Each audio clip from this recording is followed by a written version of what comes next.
चंद्रशेखर बावनकुले ने किसानों की राहत, बारामती चुनाव, नागपुर पानी बिल और बुल्ढाना किट अव्यवस्था पर अपनी प्रतिक्रिया दी है।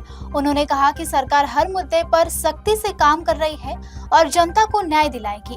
और आगे उन्होंने क्या कहा, आइए देखते हैं। मोठ्या प्रमाणावर शेतकऱ्यांचा त्या ठिकाणी त्यांना मोंजी फी भरावी लागत होती, पण आपल्या सरकारने आता 200 रुपयामध्ये पोट हिस्सा मोजणी मंजूर केली आहे आणि या 200 रुपयामध्ये जेवढे काही पोट हिस्से असतील, समजा 5 पोट हिस्से आजूबाजूला असतील तर 1000 रुपयामध्ये संपूर्ण मोजणी या शेतकऱ्याची होईल। त्यामुळं 10,000, 12,000, 15,000 पर्यंत ज्यांना खर्च लागत होता त्या शेतकऱ्यांना फक्त आता 1000 रुपयामध्ये 5 पोट हिस्से असेल तर 200 प्रत्येकाचे 1000 रुपयेच लागतील।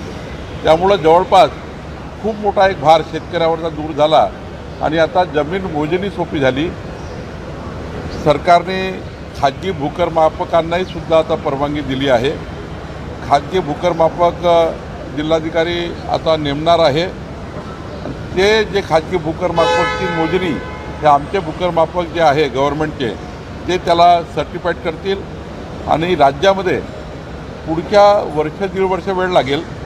वर्ष दीड वर्षामध्ये आपलं राज्य 15 दिवसाच्या मोजणीवर येईल। आत्ता मोजणीला 60 दिवस लागतात, 15 दिवसात मोजणी झाली पाहिजे। मोजणीनंतरच खरेदी खत झालं पाहिजे, खरेदी खत झाल्यानंतर म्युटेशन झालं पाहिजे।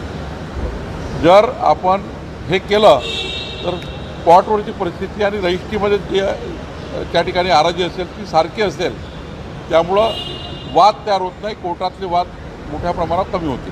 वन हक्क जो मंजूर करतं ती ग्रामस्तरीय वन हक्क समिती मंजूर करतं आणि ग्रामस्तरीय वन हक्क समितीची आता फेररचना झालेल्या आहेत। मी त्या ग्रामहक्क वन समितीने केलेले जे काही दावे आहेत किंवा जे काही अर्ज त्यांनी मंजूर केले असतील त्याच अर्जाला जिल्हास्तरीय वन हक्क समिती मान्यता देणार आहे।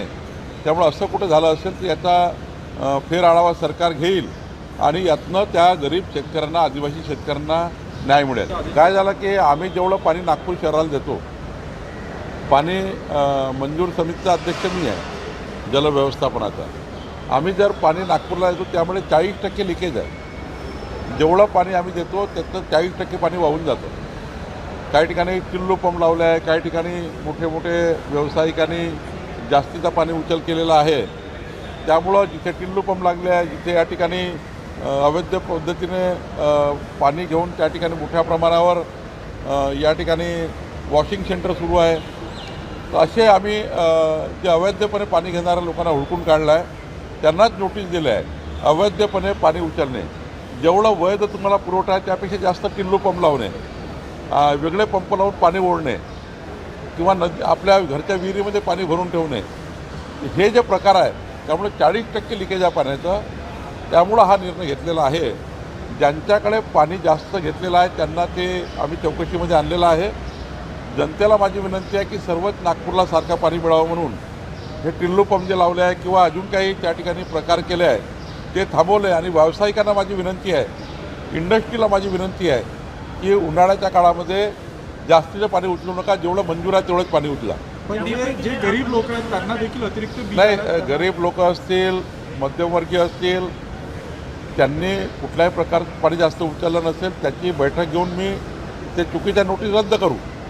पण सीतापर्डी भागामध्ये, महाल भागामध्ये मोठ्या प्रमाणावर व्यावसायिकांनी मंजूरपेक्षा जास्त उचललेलं आहे, त्यांना नोटीस देणं आवश्यक होतं। त्यात आपण विधानसभा स्तरीय समित्या केल्या आहेत। मंत्री आपले त्या ठिकाणी आकाश फुंडकरांची चर्चा करू, बुलढाण्यामध्ये काय त्या ठिकाणी परिस्थिती आहे। पण हे ठीक आहे, लोकही आजकाल ते किट मिळण्याच्या दृष्टीने रात्रभर मुक्काम करतात, मिळणार आहे म्हणून पहिल्याच जातात।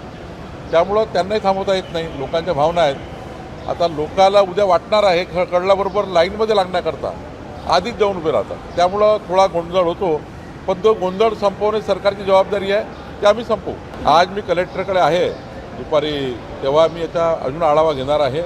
पहिला मी स्ट्रीमलाईन केला होता, आज काही परिस्थिती असेल ती पुन्हा निवडू।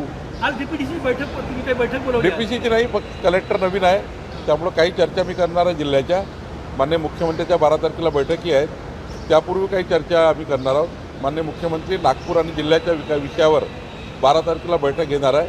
एक मोठा अजेंडा आहे मुख्यमंत्र्यांच्या बैठकीचा आणि माननीय नितीन गडकरी साहेबांनी जी बैठक घेतली आता त्यामध्ये 22 मुद्द्यावर चर्चा झाली होती. त्या मुद्द्याचा आढावा घ्यायचा आहे. त्यामुळं तशी माझ्या योजना आहेत.